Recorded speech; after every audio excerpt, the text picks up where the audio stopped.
성경 보겠습니다. 사도행전 25장 13절입니다.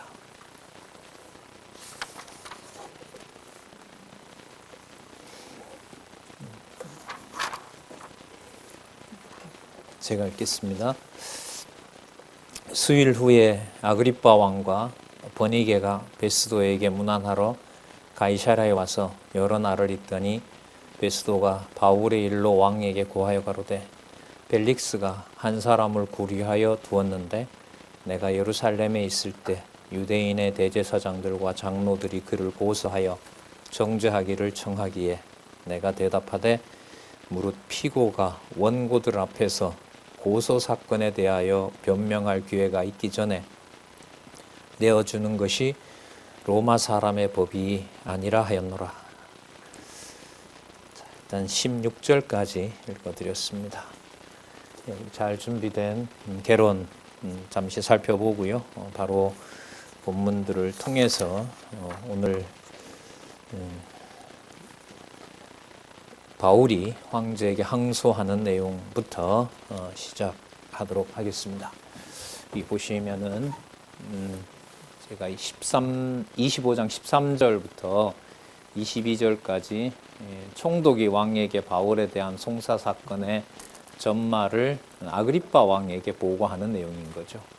자, 성령께서 베니게 총독이 아그리빠 왕에게, 헤롯 왕이죠. 헤롯 가문의 왕에게 지금 잡혀 있는 유대인들이 소송을 제기한 바로 바울, 그리고 로마 황제에게 그 이 건을 해결해 달라고 신청한 그 바울의 이 송사 사건에 대한 전말을 보고하게 하는 거죠.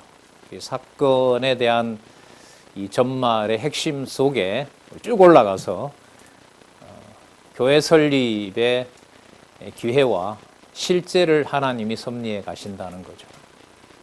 그러니까 세상에는 당시에도 그랬지만 예수님도 재판을 받으셨잖아요. 로마 권력 앞에서. 그리고 지금도 하나님의 교회와 관련된 또 성도들과 관련된 뭐 수천, 역사적으로 보면 뭐 수억 건이겠죠. 그러한 모든 사건들이 이제 좀 질문을 제기하고 들어간다면 이제 바울이 여기에서는 로마 황제에게 이제 항소하는 거고요. 그 항소 사건은 로마행을 확정짓는데 그게 교회 설립의 기회가 된다는 겁니다. 그럼 이것만 그럴까요? 세상의 모든 이른바 법과 관련된 세상 통치의 일들이 하나님의 약속인 바로 교회 설립의 사건과 연관이 되는 걸까요? 그 사건이 이제 우리의 시야를 열어주는 겁니다. 오늘 이제 우리가 본문에도 나오지만은요, 또 살펴볼 흐름은 다양한 사건들이 나오는데 그 사건을 뭐 모두 어디에서 누가 무엇을 이거보다 더 중요한 게 이제 성령께서입니다. 보혜사 성령께서 감동으로 기록한 또 지금은 우리는 완성된 계시를 보고 있잖아요. 당시는 아직 아니지만은 기록한 하나님의 말씀의 권위가 어떻게 살았고 운동력 있는 말씀으로 하나님의 교회를 세우고 또 하나님의 방법대로 우리가 볼 때 무너뜨리는 것 같고 로마 권력에 의해서 바울이 휘둘리는 것 같지만 성경은 그렇게 기록하고 있지 않습니다. 하나님의 말씀이 바울을 통해서 하나님의 교회를 세우는 모든 절차와 방법을 하나님의 살아계신 우리가 이제 공부했던 대로 말하면 하나님의 전능하신 능력과 그 다음에 신실하신 그 영광과 주권성의 그 무서운 하나님의 섭리와 그리고 창세전에 작정하신 일을 하나도 착오 없이 이루시는 영원성과 교회에 대한 절대적 사랑, 바로 그 자비성이 드러나는 역사가 바로 오늘 저희들이 본문을 통해서 다양한 사건에 휘둘리지 않고 맥을 잃지 않으며 공부해 나가는 아주 중요한 방법입니다. 그 다음에 로마행이 확정이 되면서 마찬가지죠. 로마행이 확정되는 26장에서도 보혜사 성령께서 부활 승천하신 그리스도가 당시에도 살아계실 뿐만 아니라 자기도 불렀고 바울을 다메섹으로 가는 도상에서 불러서 이방 왕 앞에 세운다는 약속을 했어요. 그게 지금 이루어지는 거예요. 그리고 이방 왕의 최고 왕인 가이사 황제에게 보내는 일을 지금 먼저 총독과 헤롯 왕 앞에서 확정짓는 사건입니다. 9장 16절에 약속한 내용을 여기서 이루는 거니까요. 본문 내에서도 언약과 성취가 이루어진다고 할 수가 있겠죠. 되게 중요합니다. 본문 내에서 연결고리가 언약 성취라는 것은 앞부분에 있는 본문 내용과 뒷부분의 본문 내용의 관계도 언약 성취 관계를 통해서 그 본문에서 확정하고 있다는 겁니다. 자, 그 다음 그렇게 좀 해주셨으면 순항이면 좋은데 바울에게 순탄한 건 없습니다. 부를 때부터 고난 가운데 놓고 하나님 말씀의 능력을 보여준다고 했기 때문에 죽을 지경인 상황에서 바울을 거기 167명인가요? 배에 타고 있었던 사람들, 그 모든 사람들의 구원자가 마치 예수님이 제자들을 풍랑에서 구원해 주신 것처럼 부활 승천하신 하나님 우편에 계신 그리스도가 바울을 통해서 말씀을 통해 그 배를 로마에 입성시키는 내용이 나타납니다. 광풍에서 표류하는 이 항해가 여러분 지중해 바다, 이오니아 바다의 신화가 수천 가지가 있죠. 그거 전부 다 어떻게 보면 여기서 끝나는 거죠. 교회학교 우리 선생님들, 학생들 많이 이제 집에서도 저도 애한테 그 신화 사주기도 했는데 참 지금 생각하면 참 별로 정신이 없는 짓을 한 것 같아요. 로마서를 이 사도행전을 얘기해 줬어야 되는데 그 모든 광풍과 풍랑, 남서풍이 부는지 북동풍이 부는지 그 모든 것들을 누가 주관하신다? 하나님께서 주관하시고 그걸 무엇과 연관시킨다?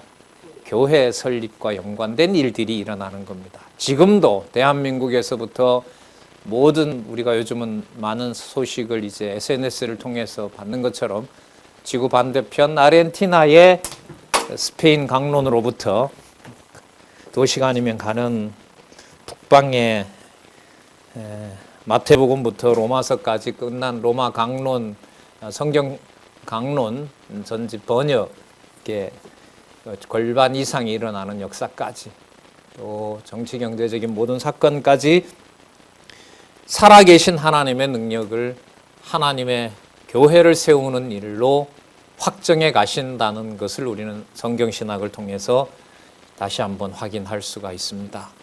자, 25장 내용은 바울이 황제에게 항소하는 사건이었는데요. 지난 시간에 살펴본 게 이제 가이사에게 항소한다는 내용이었습니다. 그리고 25장 13절에서부터 22절까지 총독이 왕에게 바울에 대한 송사에 대한 것을 전말을 모두 알려주는 내용이 나타납니다. 로마에서 새로 파견된 베스도가 지난번 총독이었던 벨릭스죠. 벨릭스가 구류해 놓은, 왜 유대인들이 잡아놓으면 좋아하니까요. 바울이 다니면서 복음 안전하면 유대인들은 좋아하잖아요. 이건 이제 총독으로서 안정시키기 위한, 그 식민지를 안정시키기 위한 조치도 되고, 또 유대인들로서는 바울을 안 보니까 좋고, 죽이진 못했지만 안 보니까 좋아하지만 그게 세상의 일의 한계인 거죠. 그런 일이 그러면 왜 벌어지느냐? 바로 로마의 교회를 설립하기 위한 하나님의 작정하신 영원하신 뜻이 성취되고 있다는 사건입니다. 이게 여러분 성경 신학에서 여호와께서 주어가 되신다, 성령께서 주관자 되신다는 사건과 직접 관계가 되는 거죠.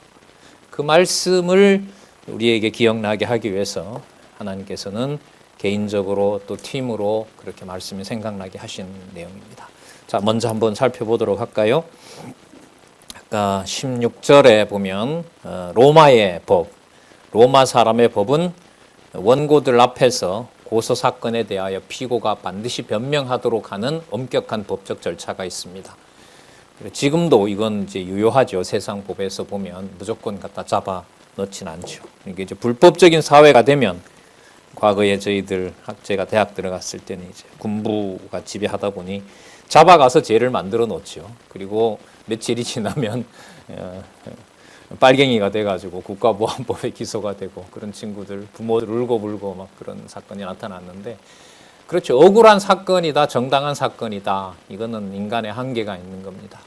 하지만 참 하나님께서 여기서 자유함을 주셔야 되는데, 그 사건의 주관자인 하나님께서 하나님의 교회를 세우기 위해서 하나님께서 주권적으로 세상의 권력들을 사용해 가신다는 것이 정리가 안 되면은 참 힘들겠죠, 인간적으로. 그러나 우리는 이 본문에서 살펴보는 것처럼 살아계신 하나님의 능력이, 운동력이 있는 말씀으로 각자 모든 성도들의 경우를 하나님 살아계신 증거로 안내해 준다는 거죠. 그게 이게 생명의 말씀인 거죠. 그래서 이 본문을 이대로 따라갈 수밖에 없는 거예요. 진짜 개인적으로 살고 싶어서, 살아있는 게 뭔지를 그리스도의 통치와 하나님 살아계심에서 찾고 싶어서 그런 거죠. 17절요.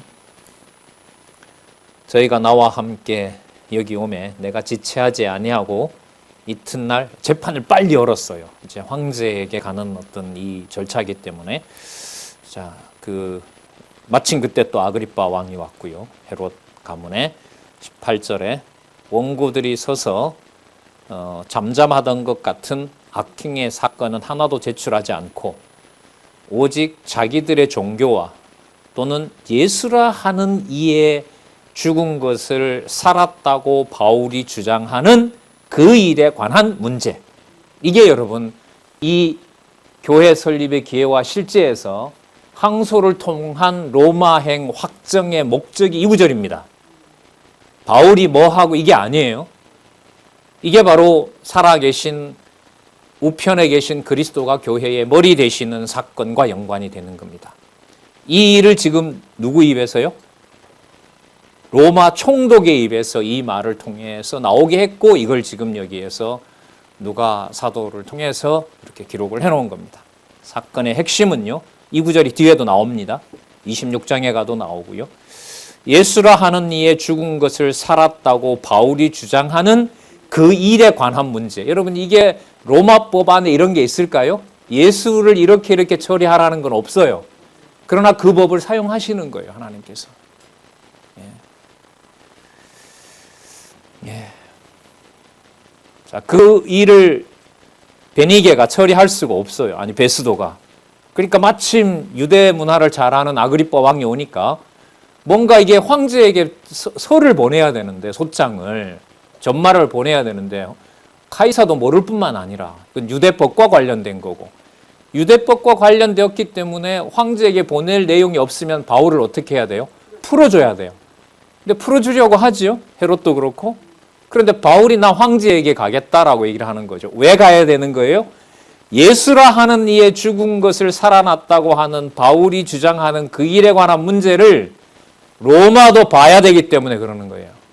이게 핵심인 겁니다. 이게 여러분 한 단계, 두 단계 이게 정리가 필요하죠. 더 나아가면 로마 사도행전 1장 12절부터 28장까지의 큰 그림이 그려져야 이 내용에 힘이 실리는 거예요.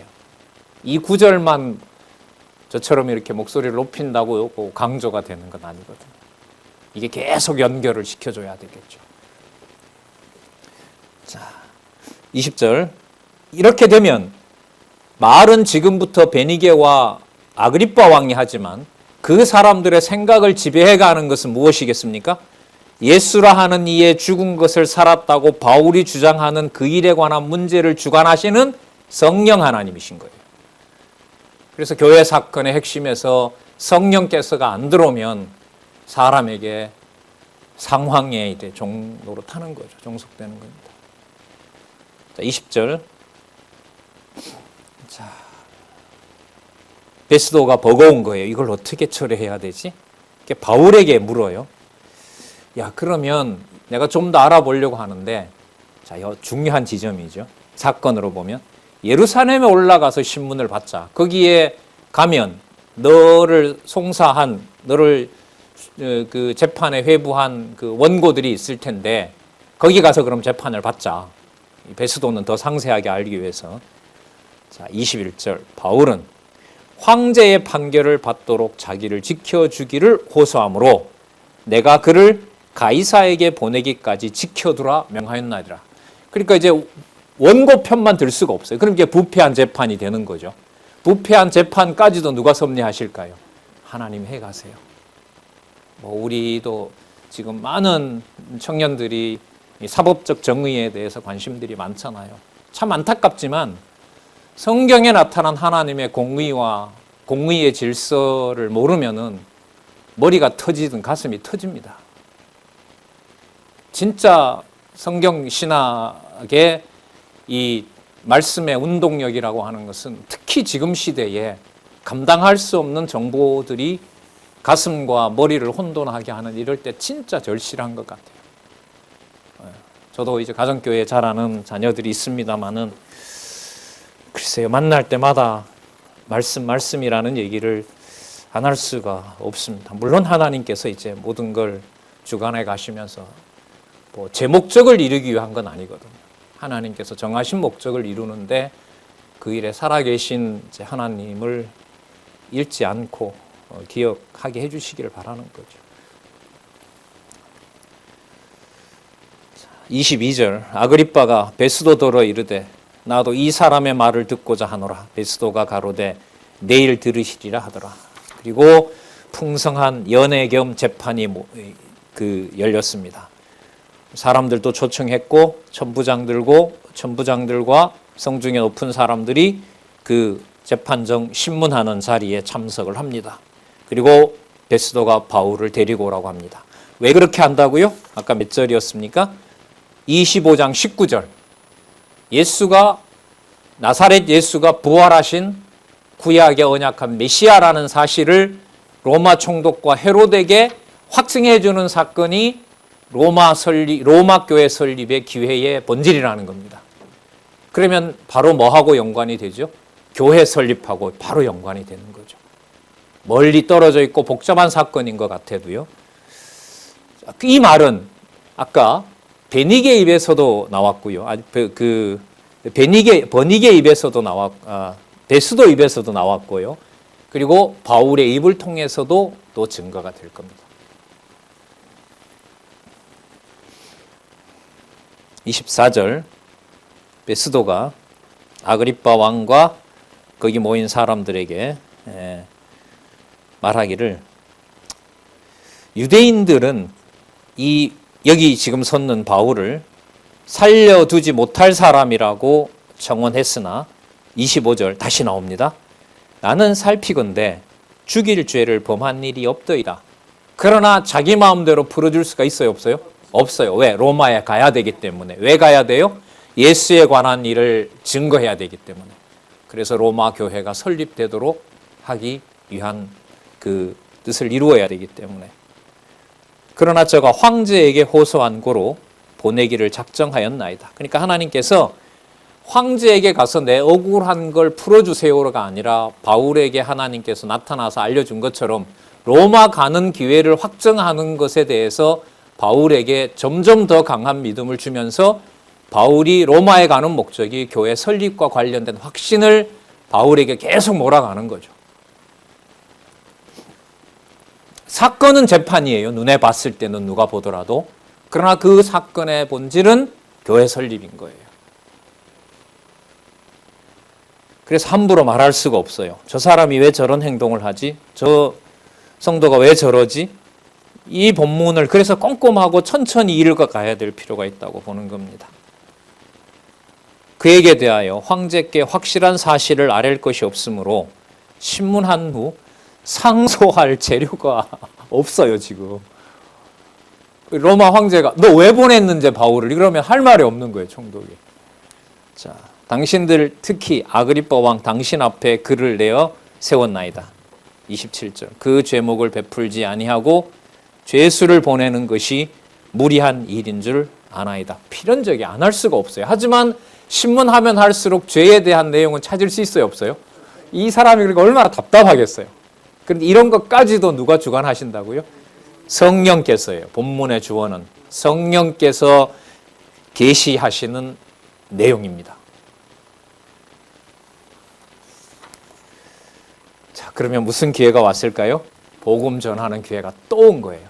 가이사라에 몇 년 묶어두죠? 하나님께서 2년을 묶어둡니다. 거기서 누구를 만나냐면 헤로드 왕 만나죠. 총독 2사람 만나죠. 그리고 그 사람들과 만나면서 로마 황제에게 가는 일이 확정되죠. 그러면 2년 동안 하나님께서 교회 설립의 기회와 실제의 핵심은 뭐겠습니까? 로마에 가서 이 복음을 전해야 된다는 것을 바울에게 살아계신 하나님을 확증해 주신 거예요. 그러면 성경 신학에서 말하는 성경 계시 기록의 목적하고 딱 맞아떨어지죠. 아니면 뭘 봐야 돼요? 바울이 고생했고 권력들이 이런 것이고 어떤 일이 벌어졌고 그야말로 내용에 파묻히는 거죠. 그러면 앞으로 나올 내용들의 핵심을 하나님께서 해가시는 언약하신 교회를 세우시는 것과 관련된 사역에 초점을 맞추면 본문에 나오는 말씀들의 그 부분에 딱 집중이 되겠죠. 자, 26장 1절에서부터 12절 먼저 바울이 아그리빠의 허락으로 소명 받기 이전에 자기의 과거를 얘기합니다. 그럼 뭘 전할 수밖에 없어요? 복음을 전할 수밖에 없죠. 그러니까 로마 총독이 원하는 답은 들을 수 없는데 로마 총독이 주관하는 법정에 설 수밖에 없고 그 법정에서는 유대인들이 소란을 피울 수도 없어요. 그죠? 그러나 로마 총독이 원하는 답은 못 들어요. 그러면 목적이 다른 데 있죠. 어디에 있을까요? 그렇죠. 그래서 뭘 세워요? 교회를 세우는 일이 있는 거예요. 그때 그분이 왜 그런 일 했지? 왜 그때 한국 역사에는 교회사에는 그런 일이 벌어졌지? 왜 한국 장로교회는 헌금을 모아서 일본에게 비행기를 사줬지? 저는 진짜 난제였어요. 한국 교회사를 초기를 읽기가 두려웠거든요. 그래서 사도행전 이런 말씀들이 이건 진짜 생명의 말씀이다. 이런 우리가 구조하지만 여러분 구조는 생명의 구조입니다. 여러분 이걸 본문을 몇백 번 읽는다고 해결될까요? 안 되거든요. 이게 안 돼요. 보시자고요. 하나님께서 바울의 입을 통해서 이루시고자 하는 교회 설립의 기회와 실제를 핵심이 하나님 살아계신 증거를 확정해서 로마로 보내신다는 거죠. 그러면 배를 타고 난항을 해도 되죠. 왜냐하면 하나님 살아계신 것을 그 전에 확정했고 반드시 어디에 가야 된다는 걸 그렇죠. 그런데 하나님이 쓰신 방법은 뭐예요? 난항이에요. 난항이에요. 그리고 그건 9장 16절에 이미 약속하셨던 거죠. 자, 이번엔 아그리빠가 묻습니다. 하고 싶은 말 있으면 해라. 바울이 손을 들어 이제 변명합니다. 아그리빠 왕이여 3절로 갑니다. 유대인의 모든 풍속과 문제를 당신은 다 알고 계십니다. 그 부인이 유대 여자였거든요. 뭐 어쨌든 유대를 통치하려면 유대 문화를 잘 알죠. 또 에돔 족속이니까요. 같은 역사 속에 있는 겁니다. 3절 특히 당신이 읽었죠? 그러므로 내 말을 너그러이 들으시기를 바랍니다. 내가 처음부터 내 민족 중에와 예루살렘에서 젊었을 때 생활한 상태가 어떤지 유대인이 다 알고 있습니다. 일찍부터 다 알고 있습니다. 5절 중간에 내가 우리 종교의 가장 엄한 파를 쫓아 가말리엘 문파죠. 바리새인의 생활을 하였다고 할 것입니다. 다 알고 있습니다. 이거는. 이제도 여기서 심문받는 것은 자 여기입니다. 하나님이 우리 조상에게 약속하는 것을 바라는 까닭입니다. 이게 조금 전에 25장 19절을 하고 맞닿아 있는 거예요. 맞죠? 예수에 관한 부활의 복음 그건 하나님께서 아브라함, 이삭, 야곱에게 약속하신 내용의 핵심인 거죠. 그리스도도 얘기하셨잖아요. 부활 얘기하실 때 누구 예를 들었어요? 너희들이 일찍이 모세의 글에서 아브라함의 하나님, 이삭의 하나님, 야곱의 하나님을 읽지 않았느냐. 2000년 전 사건이 아니라 그들이 살아있다. 이게 바로 부활이다. 예수님이 얘기를 이미 했습니다. 7절 잘 보세요. 범위가 넓어져요. 이 약속은 우리 12지파가 밤낮으로 간절히 하나님을 받들어 섬김으로 얻기를 바라는 바입니다. 12지파 다 사라졌잖아요. 그런데 12지파가 들어옵니다. 그러면 이스라엘이 들어오게 되거든요. 자, 좀 있으면 이스라엘 낱말이 나와요. 그러면 이 이스라엘 낱말은 북이스라엘을 말하는 게 아니에요. 그럼 이 이스라엘을 이해하려면 이사야부터 말라기에 이스라엘은 통합된 실체적 나라와 관련된다. 그래서 이 한마디 속에요. 7절에 대한 이해는 이사야부터 말라기가 다 탑재되어 있습니다. 그러니까 낱말 무게 하나가 우리가 예를 들면 요한복음 5장 39절이 66권이 다 들어있잖아요. 들어 올릴 수 없는 엄청난 무게인 거 아니에요. 달랑 하나인데 전체가 들어있는, 우주가 담겨있는 말씀, 그 권위가 바로 진리의 말씀인 겁니다. 겁나죠. 그러니까 살았고 운동력이 있는 말씀이 맞는 거죠. 7절요. 얻기를 바라는 바다. 그러니까 구약의 언약한 내용이 이루어지기를 바라는 바가 지금 저들이 부정하고 있는 겁니다. 여러분, 부정해줘야, 유대인들이 부정해줘야 어디로 갑니까? 로마로 가요. 이게 이렇게 흘러가요. 그러니까 사건은 선명해요. 하지만 베스도 총독에게 원하는 바는 아니에요. 그럼 누가 정하신 뜻을 이루는 걸까요? 그것도 정하신 뜻이지만 목적은 하나님의 교회를 세우는 거예요. 그리스도의 몸된 교회를 세우는 일인 거죠. 그걸 어디에 근거해서? 구약에 근거해서 언약대로 이루어진 사실을 증거하시는 거예요.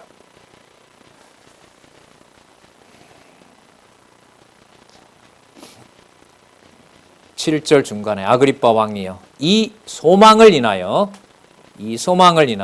내가 유대인들에게 송사를 받는 것이니다. 여러분, 이 소망은 28장 마지막 절에 가면 이 소망을 다시 꺼냅니다. 그러면 일관된다는 거죠. 미리 말씀드리는 이유가. 자, 그 다음 핵심 구절이 또 나옵니다. 8절 당신들은 하나님이 죽은 사람 다시 살리심을 어찌하여 못 믿을 것으로 여기나이까. 하나님이 죽은 자를 살리신 사건이 믿음의 핵심입니다. 아까 그래서 예수가 다시 살아나신 사건을 증거하는 거죠. 9절 나도 여기 나옵니다. 나사렛 예수의 이름을 대적하여, 과거엔 대적했죠. 범사를 행하여 많은 일을 행하여야 될 줄을 스스로 생각하고 나사렛 예수라는 자를 나는 이단의 괴수라고 생각해서 나도 핍박했습니다. 지금 그걸 이제 고백하는 겁니다. 예루살렘에서 이런 일을 행하여 대제사장들에게서 권세를 얻어가지고 많은 성도를 옥에 가두고 죽일 때에 내가 가편 투표를 하였고, 스데반이죠. 스데반 집사. 모든 회당에서 여러 번 형벌하여 강제로 모독하는 말을 하게 하고, 여러분 이게 이 부분 여기에만 나오거든요. 여러 번 형벌했다는 말은요, 기독교인 잡아놓고 고문한 거죠. 그리고 그 입에서 강제로 모독하는 말을 해요. 베드로가 예수님을 다굴기 전에 세 번째 부인할 때 예수를 욕하거든요, 베드로가. 그 일을 사도 바울이 성도들을 잡아놓고 고문하면서 얻어냈던 거예요. 빨리 예수를 욕해봐. 그런 면에서 우리는 의로워요, 그죠? 우리는 이렇게까지는 하진 않았거든. 전 이렇게까지는 하진 않았거든요. 그럼 의로운 건가요? 성경신학 받을 자격이 우리는 되지 않습니까? 그래도. 고민입니다. 그냥 어쩌다가 이런 구조가, 이런 보면 볼수록 전체가 들어오는지, 왜 이런 일이 우리에게 벌어져야 되는지 참 답을 내리기가 힘듭니다. 여러 번 형벌하여 강제로 모독하는 말을 하게 하고 저희를 대하여 심히 격분하여, 그렇게 했는데도 성이 안 차요. 예루살렘에서만 기독교인들을 신문하고 자백을 받아내는 게 성이 안 찹니다. 외국 성까지, 다메섹까지 갑니다. 그 다메섹에는 왕이 살거든요, 이방 왕이. 거기까지 가는 겁니다. 외국 성까지도 가서 핍박하였고 그 일로 대제사장들의 권세와 위임을 받고 다메섹으로 갔나이다. 그런데 왕이여, 자 23절까지 바울이 부름받은 경위와 유대인의 고소 원인에 대하여 변호하는 내용입니다. 핵심은 누구 전하는 걸까요? 나사렛 예수, 그가 바로 구약의 언약했고 열조들이 바라던 바로 그 소망입니다 라는 걸 아그리빠 왕에게 전하기 위한 거고요. 그게 로마에 가서 그 일도 보아야 하리라 이렇게 연결이 되는 거죠. 방법은 내 방법대로 보낸다. 난항을 해야 되고 광풍을 만나야 된다. 그러나 그 상황이 너로 하여금 구원자로 만들어 놓겠다. 그래서 백부장이든 배에 타고 있었던 사람들 모두 바로 구원을 받게 되는 일들, 276명을 바로 구원시키는 하나님의 능력을 보여주는, 이때 구원은 배에서 살아난 걸 얘기를 합니다, 주로. 자, 일단은 그렇게 연결이 됩니다. 그런데 왕이요, 정오가 됐는데 길에서 13절입니다. 하늘에서 해보다 더 밝은 빛이 비쳤습니다. 우리가 다 땅에 엎드러졌고, 14절 히브리 말로 우리 조상의 언어대로 사울아 사울아 내가 어찌하여 나를 핍박하느냐, 가시채를 뒷발질하기가 내게 고생이니라. 너가 그렇게 핍박하는 게 내 스스로 가시 뭉치를 발로 차는 것하고 똑같아. 왜 그렇게 미련한 짓을 하느냐. 사울은 히브리 방언이니까 사울이라고 하고요, 헬라어로는 그게 바울인 겁니다. 큰 여러분 의미는 없습니다. 단지 바울로 불린다는 것은 이방인들에게 헬라어로 복음을 전하는 일들이 성취된다는 거죠. 15절 내가 대답하여 하되 주여 누시오니까 주께서 가라사대 나는 내가 핍박하는 예수라. 그러면 여러분 그리스도와 교회는 이럴 때 분리됩니까? 안 되는 거죠. 네가 고문하고 신문하고 억지로 강제 자백을 받아내고 16절입니다. 일어나라. 그리고 내가 본 일과 내가 내게 나타난 것은 곧 내가 나를 본 일과 장차 내가 내게 나타날 일에 너로 사환과 증인을 삼으려 함이니. 그래서 제가 지금 여기에 선 것입니다. 이렇게 얘기하려는 거죠. 사환, 그야말로 사도인 거죠. 종인 거고 일꾼인 거고요. 자, 17절 보세요. 이스라엘과 이방인들에게서 내가 너를 구원하여 다시 저희에게 보낸다는 거잖아요. 그럼 여기서 이스라엘의 이해는 남은 이스라엘이겠죠. 이방도 남은 자고요. 어디 나오죠? 선지서의 중요한 개념이죠. 이사야부터 말라기까지. 자, 그래서 바울로 하여금 하나님께서 이제 신약 성경 절반을 쓰게 하시잖아요.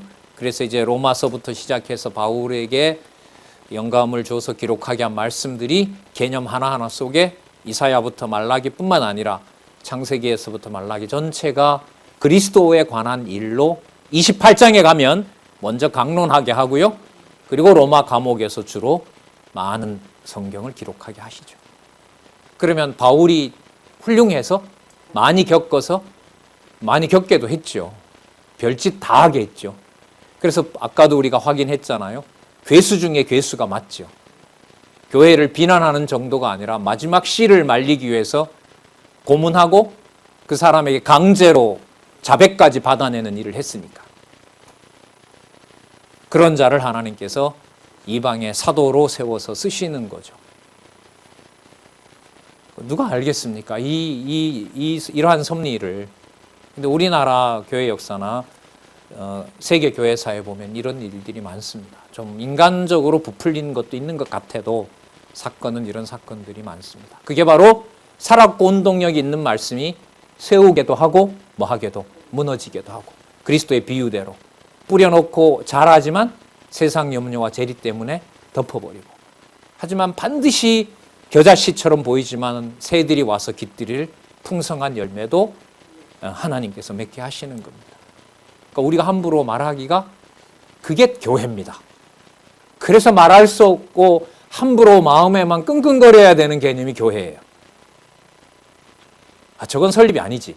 저건 양육이 아니야. 누구 마음대로요. 17절요.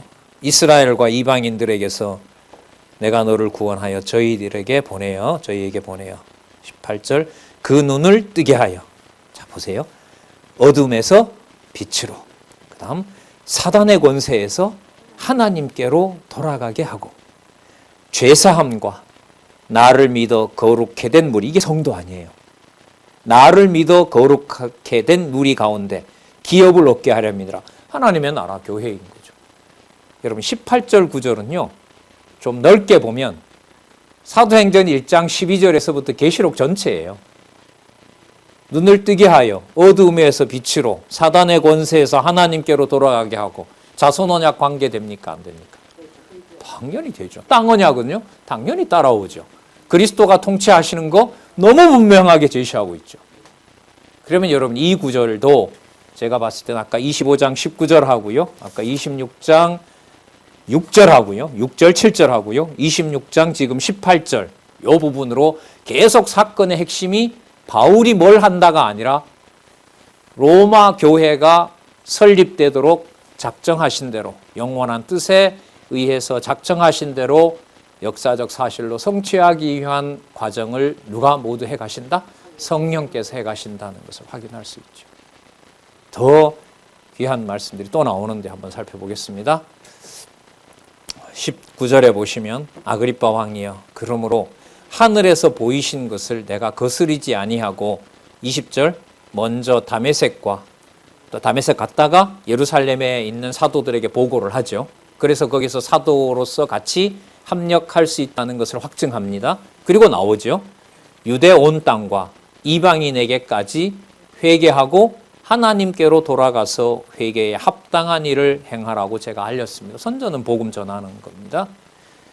자, 그러자 유대인들이 성전에서 나를 잡아 죽이고자 하였으나 하나님의 도우심을 받아 내가 오늘까지 서서 높고 낮은 사람 앞에서 증거하는 것은, 자 보세요. 바울이 말하는 게 아니고 성령의 감동으로 성령께서 살았고 운동력이 있는 말씀이 바울을 어떻게 강권하시는지 보시기 바랍니다. 선지자들과 모세가 반드시 되리라고 말한 것밖에 없으니 이 사실이 바로 여러분 객관성입니다. 객관성이라는 것은 절대 진리에 해당되는 말입니다. 말씀은 객관적이야. 바로 이런 거죠. 객관적이라고 하는 것은 바울이 하든 안 하든 상관없는 거예요. 바울을 사용했으니까 객관적이 되고 다른 사람을 쓰면 객관적으로 안 되고 그게 아니에요. 그래서 여러분 객관성이라는 말은 뭐 세상에서 말하는 어떤 팩트의 강조점을 두지만 성경은 더 엄격합니다. 내가 그 말씀을 주도해 나가는 것이 아니라 그 말씀에 내가 걸려 넘어지게도 하는 것이 진리의 객관성입니다. 모세 선지자들과 모세가 반드시 되리라고 말한 것밖에 없으니, 자 내용입니다. 그리스도가 고난을 받으실 것과 죽은 자 가운데서 먼저 다시 살아나사, 또 나옵니다. 이스라엘과 이방인들에게 빛을 선전하리라 함이니라. 요 구절 여러분 이사야 요절입니다. 7배의 빛보다 더 빛난다고 하잖아요. 자, 바로 이것하고 관계됩니다. 그럼 여러분 사건이 복잡하다기보다 좀 내용이 뭔가 일어나는 사건을 묘사한 것 같지만은 사건의 핵심은 지금 시작할 때부터 지금까지 선지자들과 모세에게 하나님께서 언약하셨던 이스라엘 열조들에게 그리고 유다에게 언약한 내용들이 이제 다시 예루살렘과 온 유대와 사마리아와 그래서 온 이스라엘과 이방의 남은 자에게까지 복음이 전해지는 역사, 이게 바로 교회 설립의 역사인 겁니다. 그걸 바울이 하는 것이 아니라 살았고 운동력 있는 말씀, 성령께서 지금 이끌어 가신다는 거죠. 그러면 여호와 계시 사건이 맞죠. 교회 사건이. 그렇게 안 보면 가정교회에서부터 일어난 사건을 하나님 살아계신 증거로 볼 수가 없죠.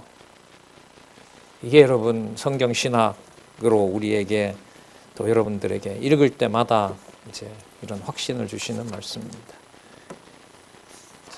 이 정도로 명강의를 했으면 헤롯이 그냥 그 자리에 무릎을 팍 꿇고 베스도도 그래 내가 오늘부터 개종하겠다라고 하는데 그건 제 생각이고요. 자, 들을 자 듣게 하고 증거했을 때 들을 자와 듣지 못할 자도 누가? 하나님이 정해 놓으신 거죠. 그리고 그 일의 확정이 죄가 없다고 드러나지만 어디로? 로마로 가야 되는 일을 하시게 하시는 거죠.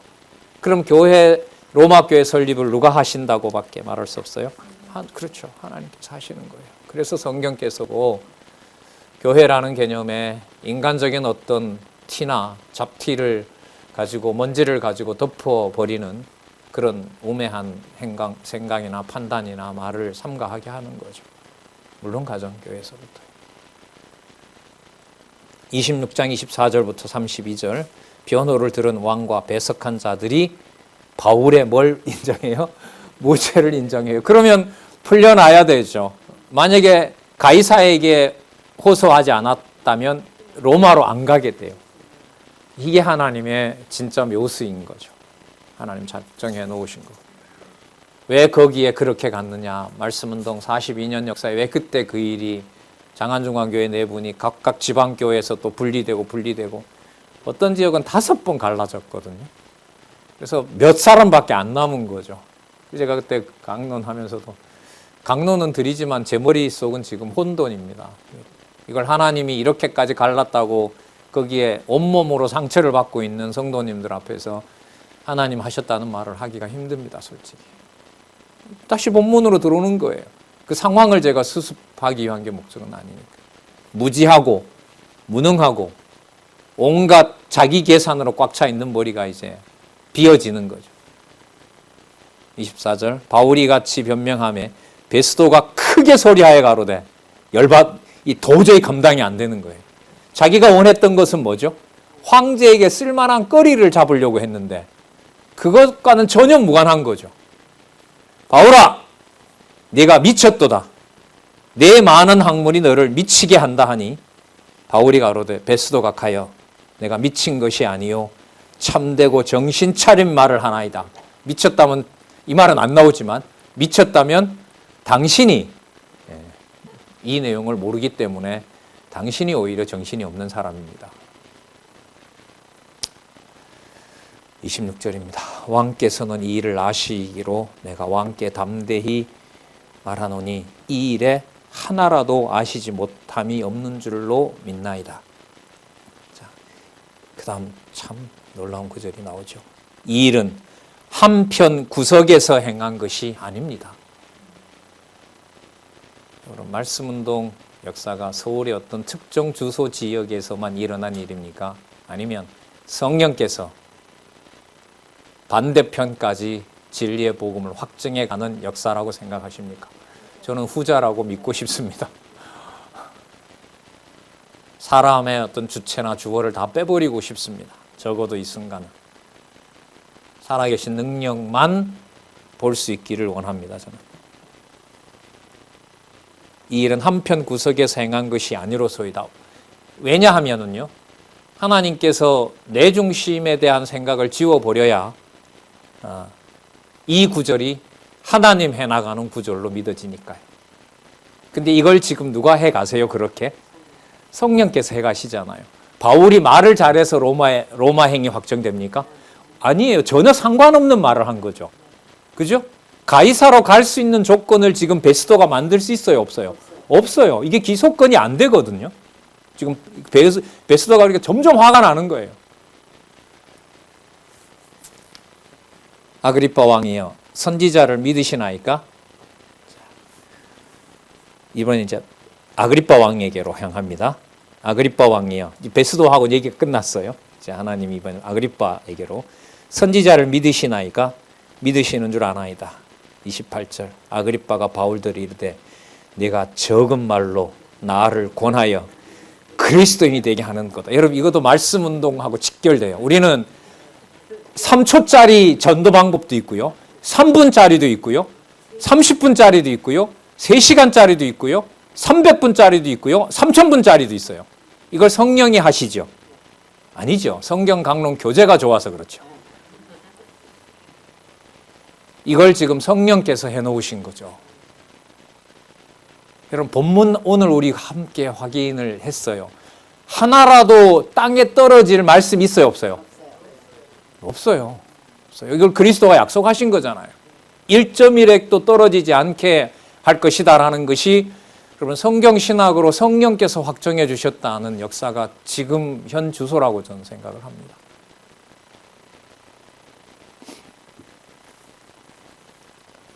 적은 말로 나를 권하여 그리스도인이 되게 하려 하는도다. 이 적은 말 구절 들어있는 이 비밀은 성경 신학에서밖에 없어요. 3초짜리에서부터, 아니 3초는 좀 너무하다 그죠? 30초짜리에서부터 3분짜리, 30초도 되지요. 구약은 여호와의 그리스도 언약이므로 신약은 여호와의 그리스도 성취다. 10초 안 걸리거든요.